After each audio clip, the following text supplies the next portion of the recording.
Your doctor has told you that you need to have an electrophysiology or EP study or a cardiac catheter ablation. These procedures are used to look at or treat heart arrhythmias. An electrophysiology or EP study is done to understand and map the electrical activity of the heart and to pinpoint the source of the arrhythmia.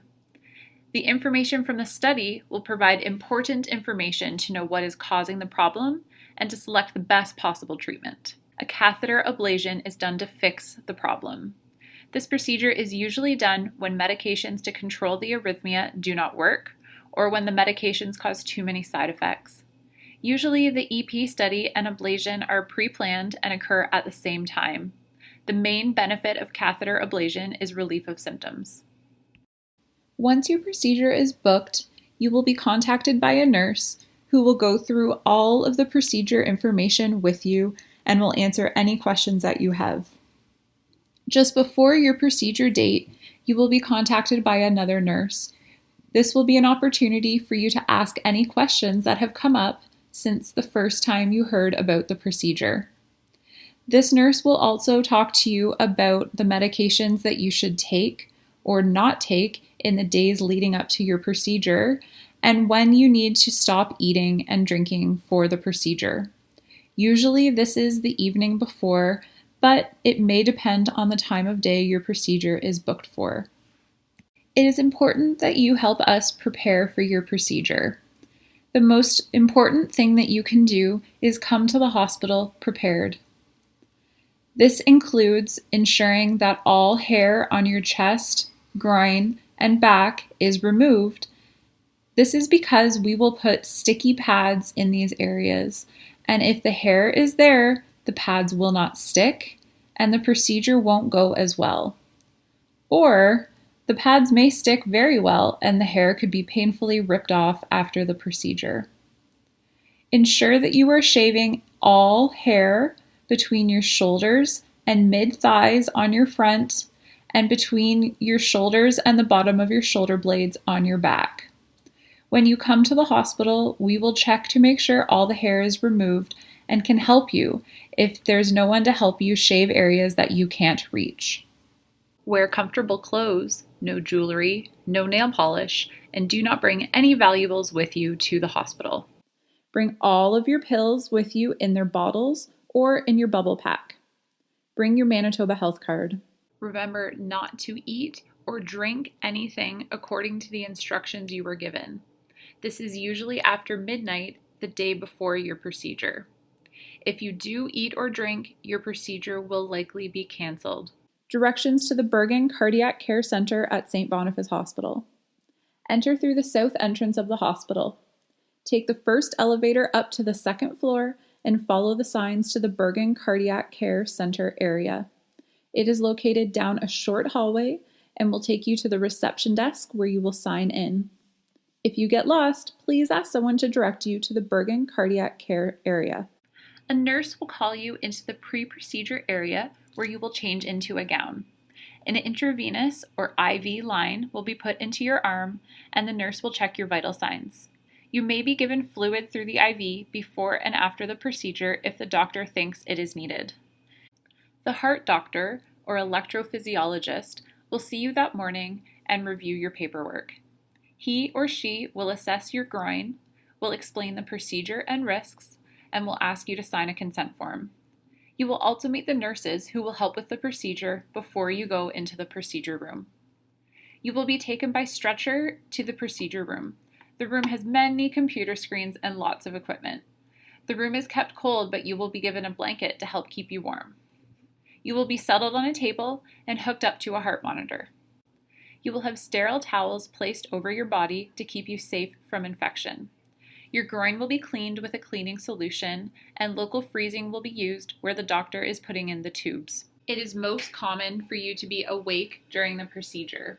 You will be given medications to make you sleepy and put you at ease. General anesthetic is used for some procedures. This will be discussed with you much in advance of the procedure, and you will know what to expect before you enter the room. If you are awake, let the nurses know if you are nervous and they can help you relax or ask for more medication. You may feel pressure in your groin where the needle is inserted. Tell the doctor or nurse if you have any discomfort. The X-ray dye may feel warm and may make you feel like you need to go to the bathroom. This is normal. The doctor will numb the area around your groin and then will insert 3 to 5 tubes. These tubes will allow the doctor to thread catheters up to your heart. X-rays will be taken during the procedure to make sure these catheters are in the right place. During the placement of the catheters, you may feel some pressure in your groin and some palpitations. When the catheters are properly placed, recordings and measurements of the electrical activity in your heart will start. The doctor will pace your heart at different speeds to try and start your arrhythmia. You may also receive medications to start the arrhythmia. The goal is to learn the exact nature and location of your arrhythmia. This will help the doctor to best decide how to treat it. All right, we're bringing in the X-ray. This will sit right over your chest.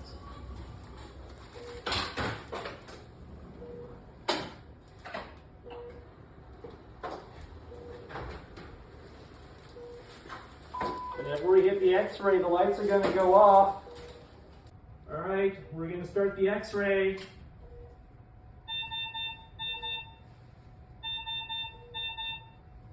All right, let's get thresholds. Start ventricular pacing. All right, let's do program ventricular extras. All right, that's ERP there. Let's switch to the A, let's do atrial pacing. All right, you may feel your heart just race a little bit quicker. All right, we've got induction. How do you feel? Does that feel like your usual heart racing? Okay, we'll be able to stop it soon. All right, terminate it. All right, good. All right, we're going to start the ablation.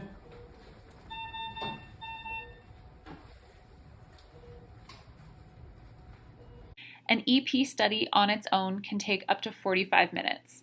It may take longer. That does not mean something is wrong. A catheter ablation can take an extra 1 to 4 hours.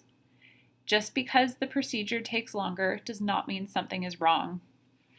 Special ablation catheters are placed into the tubes in your groin. The tip of the catheter is directed to the part of your heart causing the arrhythmia. This catheter then treats the abnormal tissue causing the arrhythmia. Once the procedure is done, the catheters and tubes are removed, and the doctor or nurse will apply pressure to your groin until there is no more bleeding from the sites where the tubes were. After your procedure, you will be brought back to the area where you were prepared to recover. You will be on bed rest for 4 hours after your procedure. It is important that you lay flat and keep your legs straight, no bending at your hips. The nurse will remind you of these things to reduce the chance of bleeding at your groin site.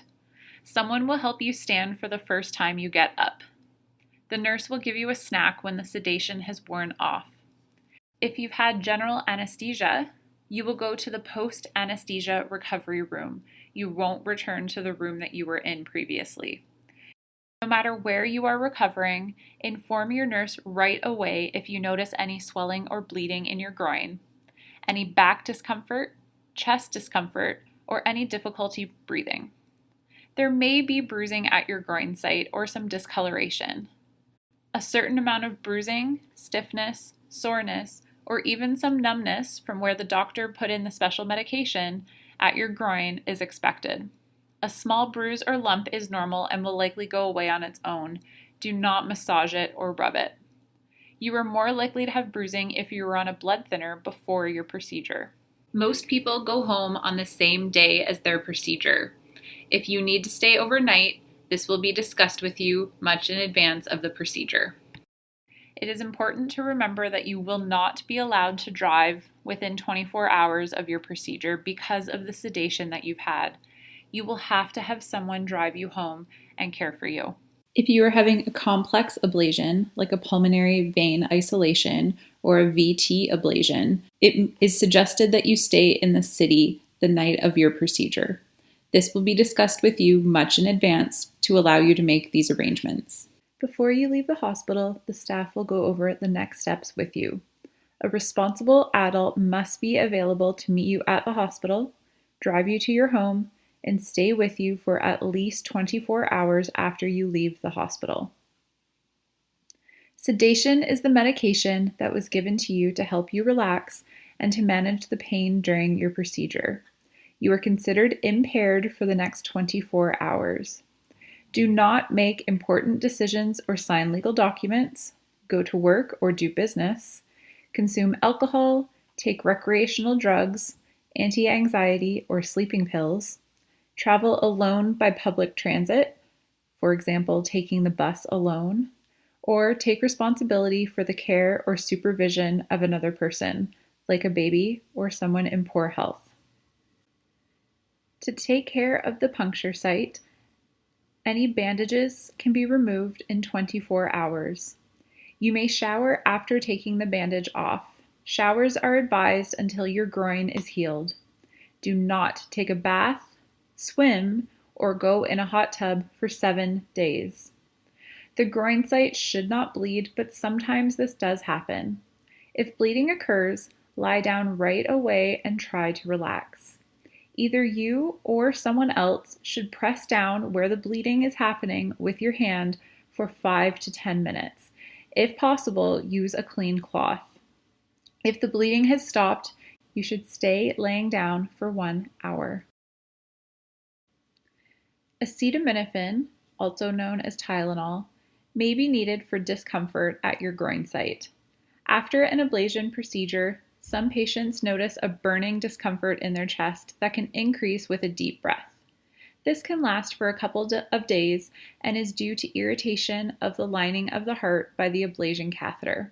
Tylenol or acetaminophen usually relieves it. You may resume driving 48 hours after your procedure unless you are told otherwise.